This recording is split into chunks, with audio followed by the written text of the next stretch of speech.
తన్విశ్రీ అని దేవయాని ఆయమ బట్టలు కట్టుకుంటుంది. ఆమెని నూతిలోకి దొబ్బేస్తుంది దేవయానిని.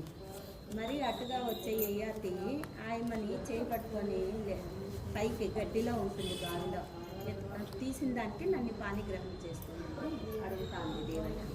దానికి ముందు ఒక కథ ఉంటుంది. రాజమాజ్ కొడుకుని బుద్ధ సంజయ్ విద్య కోసం ప్రజలు పంపిస్తాడు. అది మళ్ళీ మీరు చదువుకోండి. ఇప్పుడు వాళ్ళకి పరిచయం అవుతుంది. దేవయానికి స్వర్గానికి వెళ్ళిపోతాడు సార్. గురువు కడుపులోకి కాల్చి ఆ బూడిదని ఇచ్చింటారు. ఆ మద్యం సేవించిన మద్యంలోకి కన్వమహర్షి అది తాగేసేసి ఆ యొక్క మరి అదే మంత్రము కచ్చునికి చెప్తే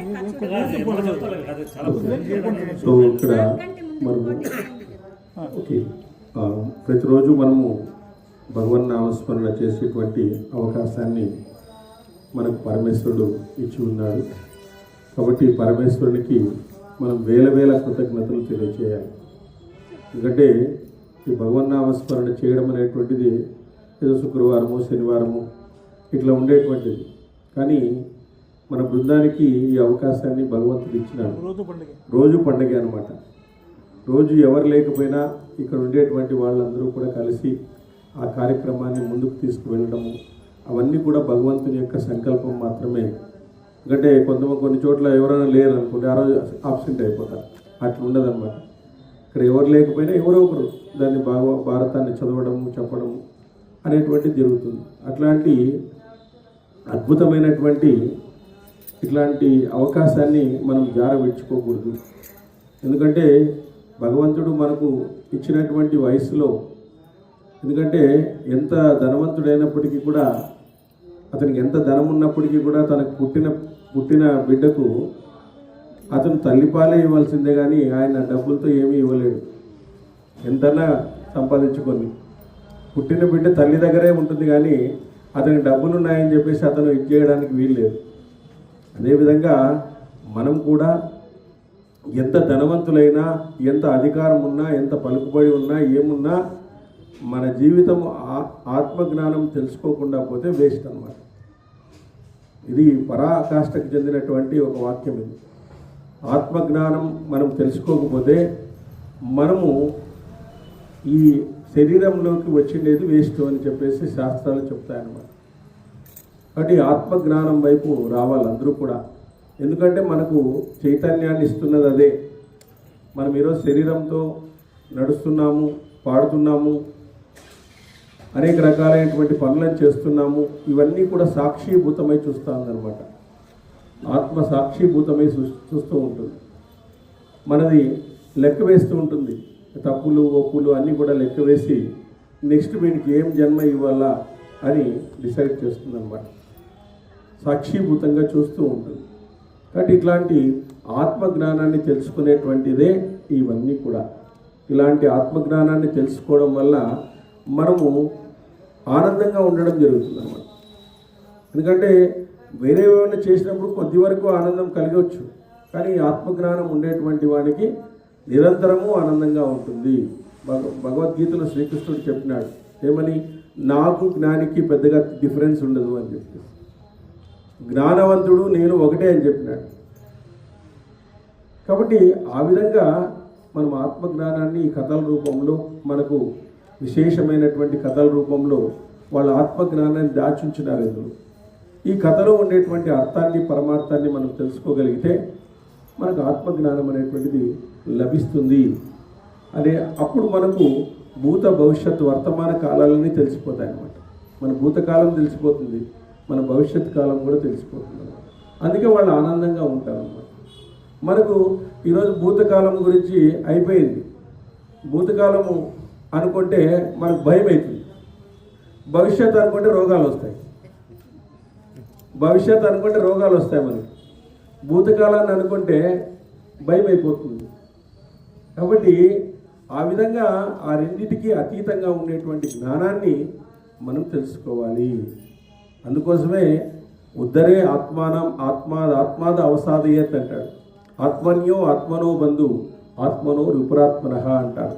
మనల్ని మనం ఉద్ధరించుకోవాలి, మనల్ని మనం ప్రయత్నపూర్వకంగా రావాలి. గురువుల దగ్గర అందరి దగ్గర మనము వాళ్ళకి తెలిసినటువంటి దాంతో మనం కూడా తెలుసుకోవాలి. కాబట్టి ఆ విధమైనటువంటి తెలుసుకోవడం ద్వారా మనలో ఆత్మజ్ఞానాన్ని మనం పెంచుకోవచ్చు అని చెప్పేసి తద్విద్ది ప్రణిపాతైన పరిప్రశ్నైన సేవయ అంటారు.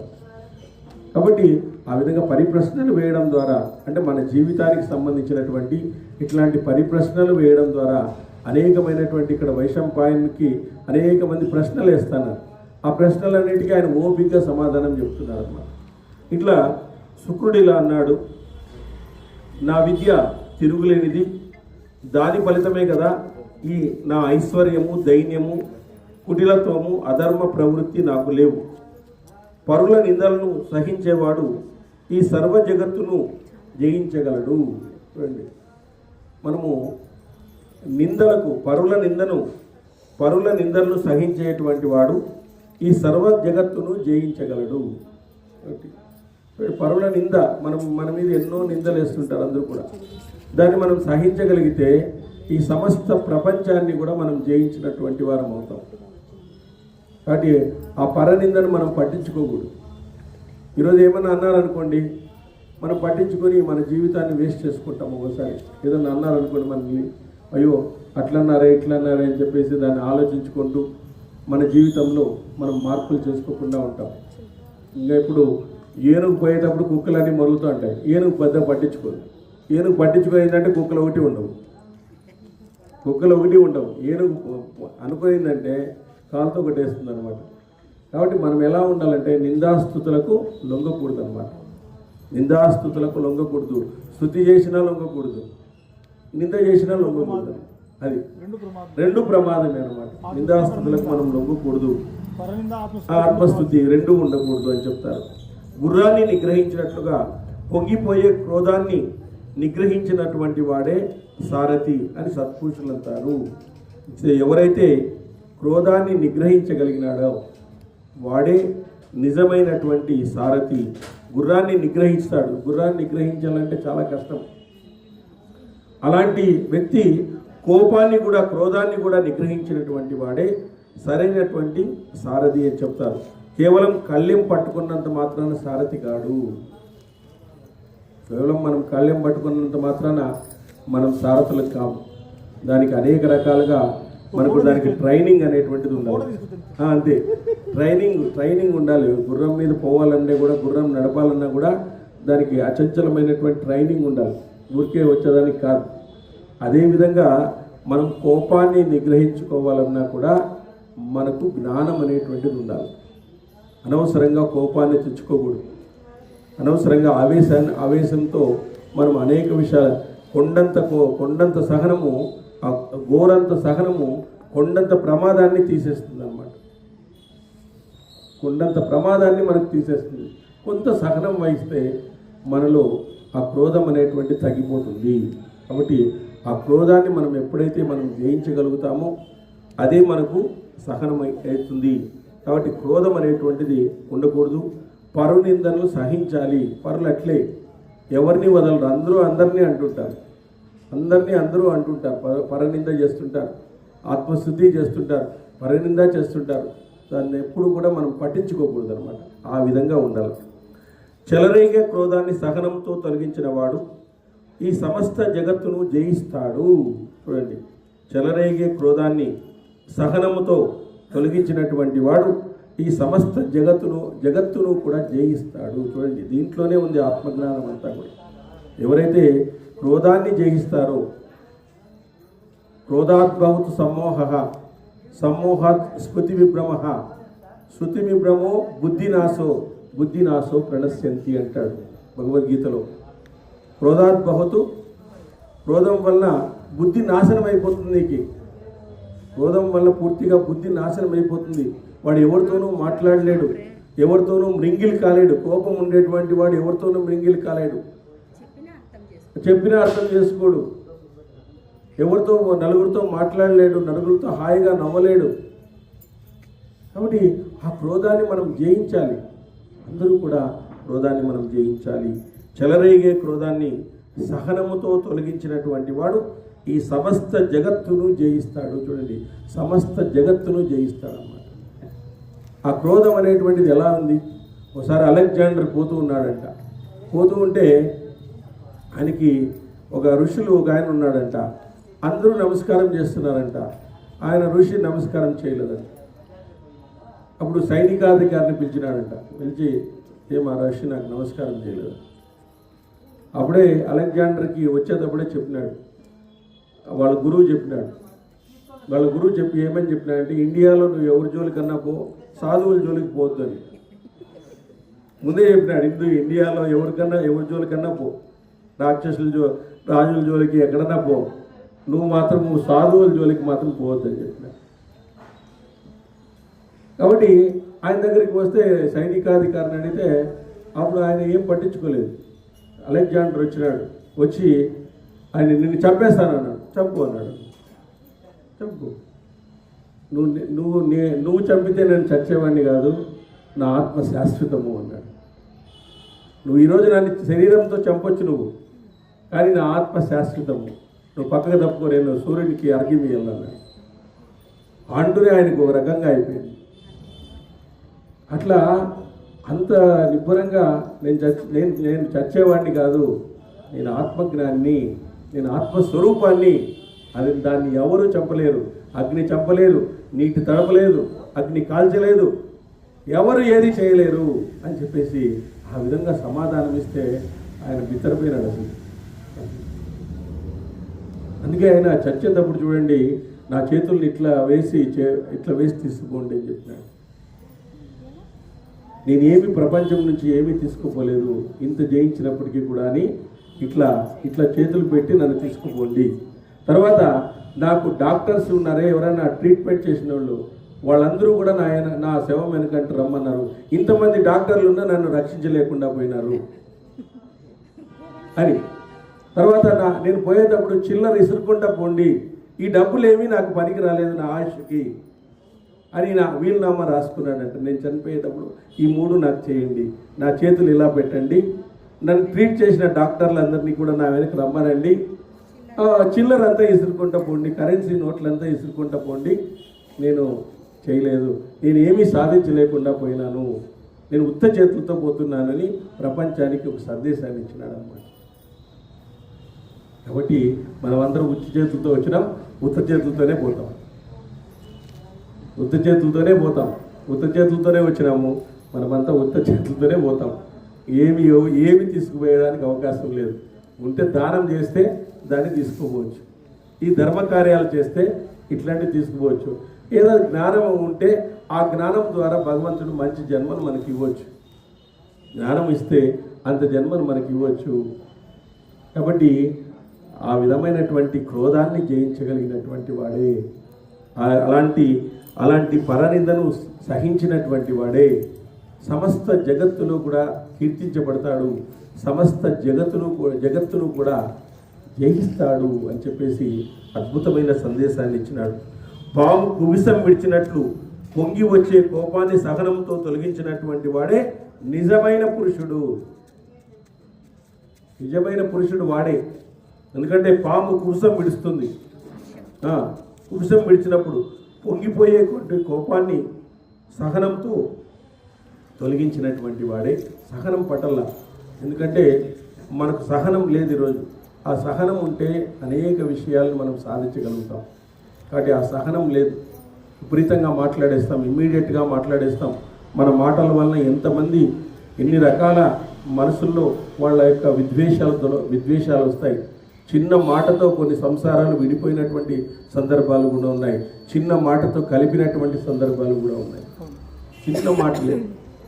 చిన్న మాటలతో సంసారాలు విడిపోయినటువంటివి కూడా ఉన్నాయి, చిన్న మాటతో కలిపినటువంటి సందర్భాలు ఉన్నాయి. కాబట్టి మాటను కలపడానికే ఉపయోగించాలి, కానీ విడదీయడానికి మనం ఉపయోగించకూడదు. అక్కడ మౌనమే మనకు శరణ్యం కావాలా, అక్కడ మౌనమే ఉండాల మనకు. సో మౌనమే మనకు సైలెన్స్ ఈజ్ గోల్డ్ అంటారు, స్పీచ్ ఈజ్ సిల్వర్ అంటారు. Speech is silver, silence is gold అంటారు. గోల్డ్ ఉన్నట్లేదు, గోల్డ్ రేట్ ఎట్లుందో ఆ విధంగా ఉన్నట్లేదు, అంత విలువ ఉంటుంది మనకి. గోల్డ్ రేట్ రోజు పెరుగుతూ ఉంటుంది. అట్లా మనం సైలెన్స్గా కొన్ని చోట్ల మనం మాట్లాడకూడదు, కొన్ని చోట్ల మనం మాట్లాడాలి, కొన్ని చోట్ల మాట్లాడకూడదు. భగవంతుడు చెప్తాడు ఏమనంటే, నువ్వు అహంకారం పడేటువంటి చోటు నువ్వు అహంకార పడకపోతే నిన్ను నేను అప్రిషియేట్ చేస్తానంట. నువ్వు అహంకార పడాల్సిన చోటు ఒకటి ఉంది. సపోజ్ ఒక కలెక్టర్ ఉన్నాడు అనుకోండి, ఆయన అహంకారంగా వచ్చి ఒక చీరలో కూర్చోవచ్చు. ఆడ అహంకారం లేదనుకోండి, ఆయనకి మామూలుగా అందరితో బాగా మాట్లాడినది అనుకోండి, భగవంతుడు అట్లాంటి వాళ్ళని అప్రిషియేట్ చేస్తాడు. పడాల్సినటువంటి చోటు కూడా వాడు పడ్డం లేదు కదా. అహంకారం పడాల్సిన చోటే, ఇప్పుడు బాగా చదువుకుని ఉంటాడు, ఒక పండితుడు ఉంటాడు, అహంకారంగా ఉండొచ్చు అతను ఎవరు ఏమన్నారు. కానీ అక్కడ నువ్వు ఆనందంగా అందరితో కలిసిమెలిసి ఉన్నావు అనుకో, అప్పుడు భగవంతుడు ఇది చేస్తాడు. కాబట్టి అహంకార పడాల్సిన చోట అహంకార పడకూడదు. మనం పడాల్సిన చోట కూడా మనం అహంకార పడకూడదు అన్నమాట. అవేమీ శాశ్వతం కావు. అట్లా అలసట లేకుండా నెలకొకసారి చొప్పున 100 సంవత్సరాలు యజ్ఞం చేసేవాడు, అందరి పట్ల కోపం లేక ప్రవర్తించేవాడు, వీరిరువుల్లో కోపం లేనివాడే గొప్పవాడు. చూడండి, 100 సంవత్సరాలు యజ్ఞము చేసేవాడు, అలసట లేకుండా అందరి పట్ల కోపం లేక ప్రవర్తించేవాడు, వీరిలో ఎవరు గొప్పవాళ్ళు అన్నారంట. చూడండి, 100 సంవత్సరాలు అలసట లేకుండా యజ్ఞం చేసేవాడు, అందరి పట్ల కోపం లేక ప్రవర్తించేవాడు, వీళ్ళిద్దరిలో గొప్ప ఎవరు అంటే కోపం లేనివాడే గొప్పవాడు. అంటే 100 యజ్ఞాలు చేసినటువంటి దానికంటే నువ్వు కోపాన్ని నిగ్రహించుకోవడం వల్ల వచ్చేటువంటి ఫలితం చాలా ఎక్కువ అని చెప్పి ఇక్కడ చెబుతున్నాడు. కాబట్టి ఆ విధంగా క్రోధంతో ఉన్నవారి దానము, యజ్ఞము, తపస్సు వ్యర్థమే అంట. చూడండి, మనము క్రోధముతో ఉన్నవారి దానం, వాడు దానం చేసినా వేస్టే, యజ్ఞం చేసినా వేస్టే, తపస్సు చేసినా వేస్టే, అన్నీ వ్యర్థమే. కాబట్టి మనము కోపం లేకుండా సాధు స్వభావంగా ఆ విధంగా ఏదన్నా భగవన్ నామస్మరణ, సార్ చెప్తుంటారు, భగవన్ నామస్మరణ చేస్తే అది క్రోధంగా చేయొద్దండి అయ్యా, ఆనందంగా చేయండి, ఆనందంగా అందరూ కలిసి పాడదాం అని చెప్పేసి ఆ విధంగా భగవన్ నామస్మరణ చేయాలా. కోపం అనేది తగ్గించుకోవాలా. ఆధ్యాత్మిక రంగంలో కోపం అనేదే తగ్గించుకోవాలి. పెద్ద పెద్ద పండితులు కూడా ఈరోజు బయటికి రాలేకుండా పోతున్నారంటే ఒకటి అహంకారము, 2 కోపం. పెద్ద పెద్ద పండితులు ఎన్నో తెలిసినప్పటికీ కూడా వాళ్ళు ఈరోజు రాలేకుండా పోతున్నారంటే కారణం ఏమంటే వాళ్ళకి అహంకారం ఉంది, క్రోధం ఉంది. వాళ్ళు చెప్పిందే వినాల, ఏం చెప్పకూడదు. అహంకారం ఉంది, నాకు అన్నీ తెలుసు, భయం అవుతుంది. కొంతమందితో మాట్లాడాలంటే కూడా భయం అవుతుంది. అంత ఇదైపోయినారు అనమాట ఆ విధంగా ఉండేటువంటి వాళ్ళు. కాబట్టి అందువల్ల కోపం లేని వాడు చేసిన యజ్ఞము, తపస్సు, దానము మహాఫలాన్ని ఇస్తాయి మనకు. ఇది యజ్ఞమే. ఎందుకంటే కలియుగంలో భగవన్ నామస్మరణ చేస్తున్నామంటే ఇది యజ్ఞంతో సమానం అంట. ఎందుకంటే యాగాలు, యజ్ఞాలు మనం చేయలేము. అవి దానికి సంబంధించినటువంటి వాళ్ళు లేరు, దాన్ని చేసేటువంటి విధానాలు మనకు సరిగ్గా తెలియదు. అట్లాంటివి ఆ యాగాలు, యజ్ఞాలు ఇవన్నీ ఇక్కడ పనికిరావు. ద్వాపర యుగంలో, త్రేతాయుగంలో జరిగేటువంటివి అవన్నీ కూడా ఖర్చుతో కూడినటువంటివి కూడా. కానీ రామకృష్ణ పరమహంస అంటారు, నువ్వు భగవన్ నామస్మరణ చేస్తే అదే యజ్ఞమేనయ్యా. కలియుగంలో యజ్ఞం నామయజ్ఞం ఉన్నట్లే. కాబట్టి క్రోధానికి వసుడైనటువంటి వాడు పవిత్రుడు కాలేడు, తపస్వి కాలేడు, కర్మజ్ఞుడు కాలేడు. అటువంటి వానికి ఇహపరాలు 2 లేవు. ఇహము లేదు, పరము లేదు. ఇహము లేదు, వాడికి ఇహంలో సుఖంగా ఉన్నాడు, పరంలో వాడికి మంచి జన్మ కూడా రాదు. ఇప్పుడు కోపం మీద ఎంత ఇచ్చినారు మనకు భారతంలో. మరి ఇది అవసరం లేదా పిల్లలకు కానీ పెద్దలకు కానీ ఓవర్కమ్ చేయాలి. అదే కదా, ఎట్లాంటి కోపం కావాలంటే తల్లికి బిడ్డపైన కోపం ఉంటుంది. కోపం అంటే ఉండాల్సింది ఎట్లా, తల్లికి బిడ్డపైన కోపం ఉంటుంది. ఎట్లా కోపం ఉంటుంది, నా బిడ్డ బాగుపడాలని కోపం ఉంటుంది. ఆ కోపం మంచిది. బయట నటించాల, లోపల పెట్టుకోకూడదు. అది మీకు తెలుసు కదా. కోపం వచ్చినప్పుడు ఏమంటే ఒక నిమిషం మనం ఆలోచించాలి. ఒక నిమిషం ఈ మాట అనడం వల్ల ఏం పర్యవసానాలు అవుతాయి. అట్లా ఇప్పుడు కొంతమంది అంటుంటారు, నీ పుట్టింటలు వేస్ట్ అన్న అయిపోయి ఆ రోజుకి ఇంకా నీకు అన్నం ఉండదు ఏముండదు ఇంకా పుట్టింటలు వేస్ట్ అంటే అదొకటి ఆ పుట్టినిల్లు అని వాడినవే అయిపోయింది కథ ఎక్కువ మాట్లాడుతున్నావు అని చెప్తారు చాలా జాగ్రత్తగా అనాలి వాళ్ళని అట్లా కాదు ఏమన్నా అట్లా అంటే ఇప్పుడు ఆ అమ్మాయి బాగా చేయలేదనుకో ఇక చాలా బాగా చేస్తాడు ఈరోజు ఎందుకు బాగా చేయలేదని అలా నువ్వేం బాగా చేయలేదు అనుకో రేపు నుంచి నువ్వే చేసుకుంటావు ఇప్పుడు నువ్వే చేసుకో బాగాలేదండి కదా నువ్వే కదా బాగాలేదనింది రేపు నుంచి నువ్వే చేసుకో ఏమంటారు చాలా బాగా చేస్తాడు ఈరోజు ఏమో బాగా చేయలేదు అంటే పర్వాలేదు ఈరోజు ఏదో సర్దుకుందాం అన్నది కాబట్టి ఆ కాఫీ తెచ్చిచ్చేటప్పుడు నవ్వుకుంటా తెచ్చిచ్చేది ఇట్లా ఏంటంటే మనం చేయాల భార్యతో మామూలుగా మంచిగా ఉండాల వివాహ సంబంధం అది భార్యను మనం వేరే వాళ్ళగా చూడకూడదు ఎందుకంటే ఆమె గోత్రాన్ని మొత్తం అన్నింటినీ వదులుకొని వచ్చింది అంటే భార్య అనేటువంటిది అత్తలో తల్లిదండ్రాన్ని చూడాలి అత్తలో ఆమె తల్లిదండ్రాన్ని చూడాలి ఆమె తల్లిని పోగొట్టుకునేది కాబట్టి అక్కడుంది కాబట్టి తల్లి ఈమె తల్లిగా చేసుకోవాలి అది రావాలా కోడల్లో అదంతా కూడా రావాలి కాబట్టి మనం ఎప్పుడు కూడా మనము మాట్లాడుతూ అంటే అత్త కోపం వస్తుంది మనం ఎప్పుడు 24 గంటలు ఫోన్ చేసేది మన అమ్మకి అది రింగ్తో అది కూడా బయటకి ఇంపడేటట్లు చేసేది మా అత్త ఉంటుంది ఇంటా ఉంటుంది అన్ని మేము ప్రతిసారి ఎందుకు ఫోన్ చేసి అవసరం ఉంటే ఫోన్ చేయి ఏం చేసినావు అనేది మీ ఇంట్లో అంతే ఎప్పుడు చేయరు అనేది ఆమె ఏం వింటుంది అదేనా అదే కూరేనా ఇంకా అని చెప్పేది ఇట్లాంటివన్నీ అది రింగ్ టోన్ బయటకు కూడా పెడతారు అది బాగా వినపడించాలని అది అందరూ వినాలని చెప్పేసి అది అట్లా కొన్ని మనము చిన్నవి మనము చేసుకోవడం వల్ల కొండంత సహనము ఘోరంత ప్రమాదాన్ని తగ్గిస్తుంది మనకు కొండంత సహనం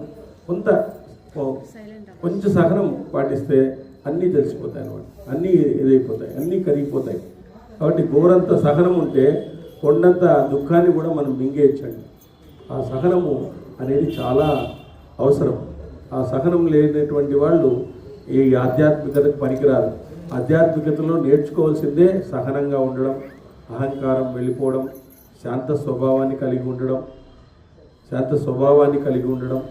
దయ కలిగి ఉండడం ఇవే భగవంతుని యొక్క లక్షణాలు ఇవే దైవీ గుణాలు అంటారు వీళ్ళు భగవద్గీతలో అదే చెప్పేది ఇవన్నీ దైవీ గుణాలు ఈ దైవీ గుణాలను అలవర్చుకోవడమే మనము ఈ పురాణాల ద్వారా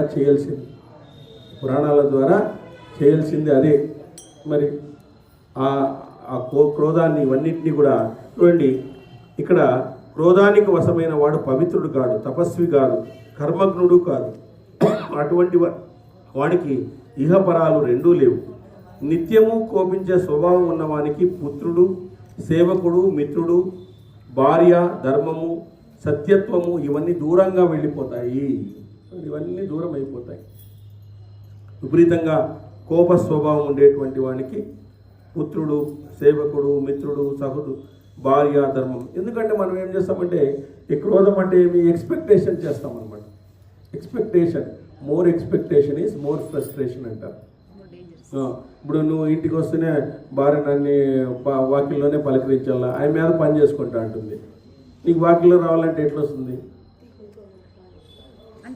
కొద్ది సహనం ఉండాలి కదా కొద్దిగా నువ్వేం రోజు ఏం మహారాజా ఏమైనా వచ్చేదాన్ని రోజు ఈడే ఉండవు కదా ఇంకా ఏ స్వాగతం పలికేదాన్ని అట్లా కాదు కదా ప్రతిసారి నాకు ఎదురు రావాలా నాకు కాఫీ ఇవ్వాలా అంటే కుదురుతుంది ఏదో పనులు ఉంటాయి వేరే పనులు ఇవన్నీ మనం ఆలోచన చేసుకోవాలి అండర్స్టాండ్ అదే సంసారము కుటుంబము అంటే అవే విలువలు అవన్నీ కూడా చేసుకోవాలి అట్లాంటివన్నీ సర్దుబాటు చేసుకోవడమే ఇదనమాట ఆ సర్దుబాటు లేకుండా పోవడం వల్ల ఈరోజు అందరికీ తిండి ఉంది డబ్బులు ఉన్నాయి అన్నీ ఉన్నాయి కానీ కొట్లాడుకొని వస్తారు ఇద్దరు మనశాంతి వాళ్ళిద్దరు కొట్లాడుకుని పక్కింటి వాళ్ళు వింటారు వీళ్ళు కాదు తినేది పక్కింటి వాళ్ళు కూడా వింటారు ఇద్దరు కొట్లాడుతూ అంటారు ఎప్పుడు మా ఇంటి ఎదురుగా ఆమె ఉంది ఆయన గుడ్డి టీచరు గుడ్డివాడు అయిపోయినాడు ఆమె రెండవ భార్య ఆమె ఈ ప్రొద్దున్నేళ్ళకి తిరుగుతూ ఉంటుంది ఆయన కళ్ళు కనబడవు పాపము ఇద్దరు కొట్లాడుతుంటారు అసలుకి 60-70 ఏళ్ళు అయినాయి వాళ్ళకి నేను అనుకునేది ఆయనకి జీతం మీద వస్తుంది 50,000 దాకా జీతం వస్తుంది నువ్వు రెండో భార్య అంట, ఏంటంటే చెప్తా ఉంటుంది. మాకు అన్నీ వినపడతాంట ఆయన. మా భార్యకి చెప్తాను, చూడు మనం ఎంత హాయిగా ఉన్నాం ఇద్దరు కొట్లాడుకోకుండా అని. ఈ వయసులో కొట్లాడుతున్నాం మనము, వాళ్ళు చూడు ఈ వయసులో కొట్లాడుతున్నారు, మనము కొట్లాడుకోకుండా ఆనందంగా ఉన్నాం కదా అని. అట్లా కాబట్టి అవన్నీ కూడా ఉంటాయన్నమాట. ఇహ పరాలు లేవు. నిత్యము కోపించే స్వభావం ఉన్న వానికి ఎవరు అందరూ దూరం అయిపోతారు. పుత్రుడు, సేవకుడు, మిత్రుడు, భార్యాద అన్ని దూరం. అజ్ఞానం వల్ల కుమారులు కానీ కూతుర్లు కానీ పరస్పరం విరోధించుకుంటే ప్రాజ్ఞులు వారిని అనుసరించకూడదు. చూడండి, అజ్ఞానం వల్ల కుమారులు కానీ కూతుర్లు కానీ పరస్పరం విరోధించుకుంటే ప్రాజ్ఞులు వారిని అనుసరించకూడదు. ప్రాజ్ఞులు ఎవరు కూడా అనుసరించకూడదు. అజ్ఞానం వలన వారు ఇతరుల బలాబలాలు తెలియచేయరు. కాబట్టి మనము ఇతరుల యొక్క గురించి మనకు తెలియకుండా పోతుంది. అజ్ఞానం వలన ఏమీ తెలియకుండా పోతుంది. కాబట్టి వాళ్ళని ఎవరిని కూడా మనం విశ్వసించకూడదు. కొంతమంది అజ్ఞానంతో మాట్లాడుతుంటారు, అజ్ఞానంతో కోపంగా ఉంటారు. వాళ్ళని మనము ఊరికి వదిలేయాలి అంతే. కొంతమందికి తెలిసి తెలియక మాట్లాడుతుంటారు. ఇట్లాంటి వాళ్ళని అన్నింటినీ కూడా మనము పట్టించుకోవాల్సినటువంటి అవసరము కొంతవరకు లేదనమాట. కాబట్టి దేవయాని ఇలా అంది, నాయన నేను బాలికనైనా ధర్మాల మధ్య ఉన్న భేదాన్ని ఎరుగుదును, సహనము నిందల మధ్య బలాలను కూడా నేను ఎరుగుదును అని చెప్పింది అనమాట. దేవయాని చెప్తా అంది ఆ శుక్రాచార్యుడితో, నాయన నేను బాలికనైనా ధర్మాల మధ్య ఉన్న భేదాన్ని ఎరుగగలను, సహనాలు నిందల మధ్య బలాబలాన్ని కూడా నేను ఎరుగుదును. శిష్యుడిగా ఉండి శిష్య ప్రవృత్తికి విరుద్ధంగా ఉండేవానికి అతడి హితం కోరే గురువు క్షమించకూడదు. అందువల్ల ఆచార విచారాల్లో సంకీర్ణంగా ప్రవర్తించే దానవుల దగ్గర నివాసం నాకు ఇష్టము లేదు అని చెప్పిందనమాట.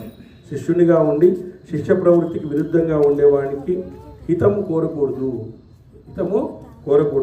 అందువల్ల ఆచార వ్యవహారాల్లో సంకీర్ణంగా ప్రవర్తించేటువంటి దానవుల దగ్గర నివాసం ఉండడానికి నాకు ఇష్టం లేదు. వాళ్ళు ఈ ఆచార వ్యవహారాలను సరిగా పాటించరు దానవులు. సో వాళ్ళతో ఉండడం నాకు ఇష్టం లేదు అని చెప్పి చెప్తాను అనమాట. అదే గురువు రాక్షసులే ఉంటారు ఆయన దగ్గర. ఇప్పుడు ఇతరుల సదాచార ప్రవృత్తిని, కులీనతను నిందించేటువంటి వారు పాప బుద్ధులు. చూడండి, ఇతరుల యొక్క సదాచార ప్రవృత్తిని, సదాచారం పాటిస్తుంటారు. ఆ సదాచారాన్ని మనము నిందించకూడదు. ఎవరి ఇది వాళ్ళదే, ఎవరి తత్వం వాళ్ళదే సదాచారాలు. కులీనతను నిందించేటువంటి వారు వాళ్ళ యొక్క కుటుంబ వ్యవహారాలు ఇవన్నీ కూడా మనము ఎవరితో నిందించకూడదు. వాళ్ళ యొక్క విషయాల గురించి చర్చించకూడదు, నిందించకూడదు అన్నమాట. పాపబుద్ధులు శ్రేయస్సును కోరేటువంటి వారు, పాపబుద్ధులు శ్రేయస్సును కోరేటువంటి ప్రాజ్ఞులు వారి మధ్య నివసించకూడదు. అందుకనే మనము నివసించేటువంటి సంఘాన్ని కూడా మనం సరిగా చేసుకోవాలి. మనలో కొంతమంది అహంకారులు, మనకు కోపం తెప్పించేటువంటి వాళ్ళు, మనకు ఎదురు మాట్లాడేటువంటి వాళ్ళు, ఇట్లాంటి వాళ్ళ మధ్యలో ఉన్నామనుకోండి, వాళ్ళ మధ్యలో మనం ముందు కూర్చుంటాం. మనకు సరైనటువంటిది కాదు. ఎందుకంటే ఫ్రెండ్స్ ఒకరున్నా పర్వాలేదు, 20 మంది అవసరం లేదు. మంచి వాళ్ళు ఒకరున్నా పర్వాలేదు. కాబట్టి ఫ్రెండ్స్ అనేటువంటి వాళ్ళు మన యొక్క భావాలను అర్థం చేసుకునే విధంగా, మన యొక్క సమూహంలో ఉండేటువంటి విధంగా, మన సమూహంలో అడ్జస్ట్ అయ్యే విధంగా ఉండేటువంటి వాళ్ళు మన దగ్గర ఉన్నారనుకోండి, మనకు ఒక రకమైనటువంటి మంచి ఆభరణం ఉన్నట్లే. వాళ్ళందరూ కూడా మనకు విపరీతంగా ఏదేదో చెప్పుకుంటూ, అది చెప్పుకుంటూ, ఇది చెప్పుకుంటూ ఉన్నారనుకోండి, మనకు కూడా ఒక రకంగా అయిపోతుంది వాళ్ళ మీద. కాబట్టి ఆ విధంగా అజ్ఞానంతో ఉండే వాళ్ళు ఉంటారు, పూర్తిగా తెలుసుకోరు. Half knowledge is dangerous than ignorance అంటారు ఇంగ్లీష్లో. హాఫ్ నాలెడ్జ్ తెలియకపోయినా పర్వాలేదు, అర్థం నాలెడ్జ్ ఉండకూడదు. అర్థం నాలెడ్జ్ ఉండేవాడిని ఏం చేయలేము మనం. కాబట్టి భర్తృహరి ఒకసారి అంటారు, బోద్ధారో మచ్చరగ్రస్తాహ ప్రభవాహ స్మయ దూషితాహ అబోధోపహతశ్చనే జీర్ణమంగే సుభాషితం అంటాడు. అంటే ఆయన ఒకసారి సుభాషితం రాసేటప్పుడు ఈ పద్యాన్ని చెప్పినాడు. ఏమని అంటే, రాజులకు చెప్తామా అంటే వాళ్ళకి అధికారం ఉంది, వినరు. పండితులకు చెప్తామా అంటే అహంకారం ఉంది. సామాన్యులకు చెప్తామా అంటే అర్థం కాదు. నేను ఎవరికి చెప్పాలా అని అడిగినాడు. అందుకే జీర్ణమంగే సుభాషితం నాలోనే పెట్టుకుంటాను. రాజులకు చెప్తామంటే అధికారం, నువ్వు నాకు చెప్పేదానికి అంటాడు. పండితులకు చెప్తే నీకంటే నాకు బాగా తెలుసుకో అంటాడు. మామూలు ప్రజలకు చెప్తామా అర్థం కాదు వాళ్ళకి. ఏదో స్వామి చెప్తానని నాకేం అర్థం కాలేదప్ప అంటాడు. ఇంక నేను ఎవరికి చెప్పేది మంచి విషయాలు అంటాడు ఆయన. 7,000 సంవత్సరాల క్రితమే చెప్పినాడు ఆ విషయం. మరి ఎవరికి చెప్పాలి మనం చెప్పండి మరి. కాబట్టి ఆ విధంగా వాళ్ళు బాధపడినటువంటి సందర్భాలు ఎక్కువగా ఉన్నాయి. వాళ్ళు జ్ఞానం ఉన్నా చెప్పేసినారు వాళ్ళు. ఎందుకంటే ఎవరో ఒకరు దీన్ని పాటిస్తారులే, ఇట్లా అనుకోకూడదు మనం అని చెప్పేసి మళ్ళీ ఆయన సుభాషితాలన్నీ చెప్పేసినాడు. లోకంలో మనం ఎలా ఉండాలి అని చెప్పేసి అనేక విషయాల్ని చెప్పడం అనేటువంటి జరిగిందన్నమాట. వాళ్ళ యొక్క దివ్యమైనటువంటి సుభాషితాలే ఈరోజు కలియుగంలో మనం ఆనందంగా బతుకుతున్నాం. ఆ సుభాషితాలే లేకుండా పోతే అంతే, మనం ఏమీ ఇది కాలేకుండా పోతాం. ఈరోజు ఆ విధంగా చేయడానికి అవకాశం అనేటువంటిది ఉంది. అందువలన ఇక్కడ తన ప్రవృత్తిని కానీ కులీనత కానీ తెలుసుకోగలిగిన సత్పురుషుల మధ్య నివసించాలి. చూడండి, అట్లాంటి వాళ్ళ మధ్యలోనే నివసించాలి మనం. వాడు ఎంత పెద్ద మేధావి అయినా, వాడు ఎంత పెద్ద అధికారం ఉన్నా, వాడు ఎంత పెద్ద డబ్బులున్నా వాడి మధ్య మనం నివసించకూడదు. ఆ విధంగా కాబట్టి ఆ నివాసం శ్రేష్టమైనదిగా చెప్పబడుతుంది. ధనం లేకపోయినా నిత్యము మనసును నియంత్రించగలిగినటువంటి మానవుడు శ్రేష్ఠుడు. ఎవరైతే ధనం లేకపోయినా పర్వాలేదు, మనసును నియంత్రించలేకుండా పోతే వాళ్ళు శ్రేష్ఠులు కాదు. మనోనిగ్రహం ఉండాలి. భగవంతుడు అర్జునుడు అడుగుతాడు, ఇలాయా మనసుని, గాలినైనా బంధించవచ్చునేమో కానీ మనసుని నిగ్రహించలేము అన్నమాట. సో ఆ మనసుని నిగ్రహించాలంటే నీలో సహనము, ఆ కోప లేకుండా ఉండడం, దయ, ఇవన్నీ కూడా ఉంటే మనసు నిగ్రహపడుతుంది. మనసుకు అలవాటు చేయాలి, ఒక భగవన్ నామాన్ని అలవాటు చేయాల, భగవద్భక్తిని అలవాటు చేయాల, ఒక డిసిప్లిన్ అలవాటు చేయాల. అప్పుడు మనసు మెల్లిమెల్లిగా నియంత్రణలోకి వస్తుంది. అది నియంత్రణలోకి వచ్చినాడు అయిపోయా. అభ్యాస వైరాగ్యేన కౌంతేయ అంటాడు. అభ్యాసం ద్వారా, వైరాగ్యము ద్వారా నువ్వు మనసును నియంత్రించుకోవచ్చు అని చెప్తాడు కృష్ణ భగవానుడు. అభ్యాసం చెయ్యి, ప్రాక్టీస్. తర్వాత వైరాగ్యాన్ని పొందు. వైరాగ్యం అన్నీ ఉన్నప్పుడు వదిలిపెట్టగలగాలి, అన్నీ లేనప్పుడు వదిలిపెట్టుకోకూడదు. కాబట్టి ఆ విధమైనటువంటి వైరాగ్యం అంటే ఏమి? ఆరోగ్యం అని అంతే. వైరాగ్యం అంటే వదిలిపెట్టమని కాదు, కోరికలను వదిలిపెట్టమని అంతే. అవి కావాలా ఇవి కావాలా అని చెప్పేసి కాదు. ఉన్నదాంతో సంతృప్తిగా ఉండడం నేర్చుకో, ఉన్న దాంట్లో ఆనందంగా ఉండడం నేర్చుకో. ఉన్న దాంట్లో ఆనందంగా ఉండు, ఉన్న దాంట్లో సంతృప్తిగా ఉండు, హాయిగా ఉండు. ధర్మబద్ధంగా జీవించు, ధర్మబద్ధంగా నువ్వు ఏమైనా సంపాదించుకో.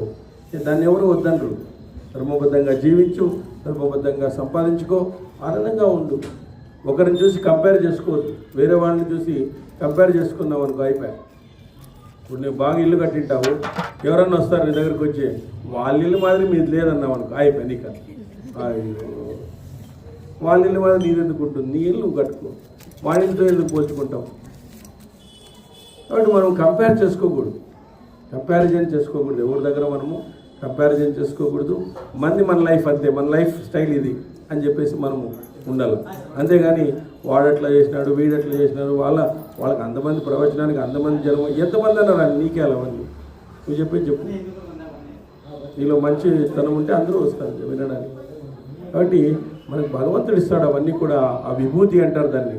ఆ విభూతిని అంతా కూడా భగవంతుడు ఇస్తాడు. ఒక విద్య రావాలన్నా, ఒక శాస్త్ర ప్రవచనం చెప్పాలన్నా, ఒక పాట రావాలన్నా, ఒక సంగీతం రావాలన్నా, ఒక మంచి పెళ్ళి, ఒక మంచి కోడలు రావాలన్నా, అవన్నీ భగవంతుని యొక్క ప్రేరితాలు. అవన్నీ కూడా మనం చేసినటువంటి నిష్కామ భక్తి, నిష్కామ కర్మ, ఇవన్నీ కూడా మనల్ని కాపాడుతాయి అన్నమాట. అంటే మనము భగవంతుని కోరడం వల్ల మనకు కొన్ని కోరికలు తెచ్చుకోవచ్చు. భగవంతుడే నాకు కావాలి అంటే అయిపోయా, నీకు ఏం కావాలని తీరుకోవచ్చు. భగవంతుని అడుగుతాను నా కోరికలు తీర్చుకోమని, భగవంతుడే నాకు కావాలని అడిగినావు అనుకో అయిపోయి, ఇంకేముంది దానికి? అదే డిఫరెన్స్. అర్జునుడు అదే చెప్పేది. భగవంతుడే నీ ఎదురుగుంటే భగవంతుని కోరడం లేదు నువ్వు. నీ ఎదురుగా భగవంతుడే ఉండేది, ఆయన గుర్తించలేకుండా పోయినాడు. ఎప్పుడు ఆ విశ్వరూపం చూపించే వరకు గుర్తించలేకుండా పోయినాడు. ఎవరో నా ఫ్రెండ్ అనుకున్నాడు, సారథ్ అనుకున్నాడు. ఆయనే ఎదురుగా ఉంటే ఇంక నువ్వేమి చేయిస్తాడనేది ఆయన. నువ్వు కాదు చేస్తాడు అక్కడ బాణాలు వేస్తాడేది నువ్వు కాదు, నువ్వు వేస్తా ఉన్నావు. కానీ ఆ బాణాలు తగిలేటట్లు చేసేవాడు ఎవరు? పరమేశ్వరుడు వెనుకున్నాడు. ఎదురుకు పరమేశ్వరుడు ఉన్నాడు, పక్కన శ్రీకృష్ణుడు ఉన్నాడు, పైన ఆంజనేయ స్వామి ఉన్నాడు. అయిపోయి ఇంకా ముగ్గురు ఉన్నారు ఆడ. ఆయనకే డౌట్ వచ్చింది, ఏం నా అస్త్రాలు పడతానాయా లేదా అని ఆయనకే డౌట్ వచ్చిందంట. అర్జునుడికే డౌట్ వచ్చిందంట. భీష్ముడిని అడిగితే చెప్పినాడు, నువ్వు కాదా వేస్తానే, వెనక నుంచి వస్తానే, మాకు అక్కడి నుంచి వస్తానే అస్త్రాలు అని చెప్పేసి. సో ఆ విధంగా ఉంటుందన్నమాట. భగవంతుడు నిలుచుకున్నాడంటే ఆ విభూతి అంతా కూడా అక్కడ అయిపోతుంది. ఆ విధంగా నేను ఎప్పుడో చంపేసినానే వాళ్ళని, ఇప్పుడేంది నువ్వు వాళ్ళు వీళ్ళు మా తాత అనుకుంటా, ఏంది నువ్వు అంతా ఫస్ట్ లేయి పైకి. మా మామ ఉన్నాడు, మా తాత ఉన్నాడు, మా గురువు ఉన్నాడు, నన్ను ఎత్తుకున్నాడు ఉన్నాడు, నాకు బంధువులు ఉన్నారని చెప్పేసి ఎప్పుడో చంపేసినాం. వాళ్ళ చంచే డేటే నిర్ణయం అయిపోయింది, నువ్వు ఫస్ట్ వీళ్ళు ఎత్తుకో అని చెప్పేసి ఆయన కర్తవ్యాన్ని బోధిస్తాడు. ఎవరు? శ్రీకృష్ణ భగవానుడు కర్తవ్యాన్ని బోధిస్తాడు. క్షుద్రం హృదయ దౌర్బల్యం తత్వస్థిత పరంతప అంటాడు. క్షుద్రం హృదయ దౌర్బల్యం, ఏమంత హృదయ దౌర్బల్యంగా ఆలోచిస్తున్నావు? ఎన్నో యుద్ధాలు చేసి గెలిచినావే నువ్వు. ఈరోజు వాళ్ళందరూ కనబడేసరికి నాకు గాంధీవం కిందకు పోతుంది, జారిపోతుంది, నాకు కన్నీళ్ళు వస్తున్నాయి, ఈ యుద్ధం చేయడం వల్ల నాకేం కిరీటం రాదు కదా అని చెప్పేసి ఏదో మాటలు మాట్లాడుతున్నావు. కాబట్టి ఆ విధంగా భగవంతుడు కర్తవ్యాన్ని బోధించినాడు ఆ రోజు వాళ్ళందరికీ కూడా. ఆ విధంగా దుష్ట ప్రవృత్తితో పాపాలు చేసేవారు ధనవంతులైన వారు చండాలురే. కొంతమంది ధనవంతులు అవుతుంటారు, దుష్ట ప్రవృత్తి ఉంటుంది, వాళ్ళు ఇతరులను దోచుకుంటుంటారు. ఆ దుష్ట ప్రవృత్తితో పాపాలు చేసేటువంటి వారు ధనవంతులైన చండాలుడే. చండాలుడు ఎట్లుంటాడు వాడు అదే.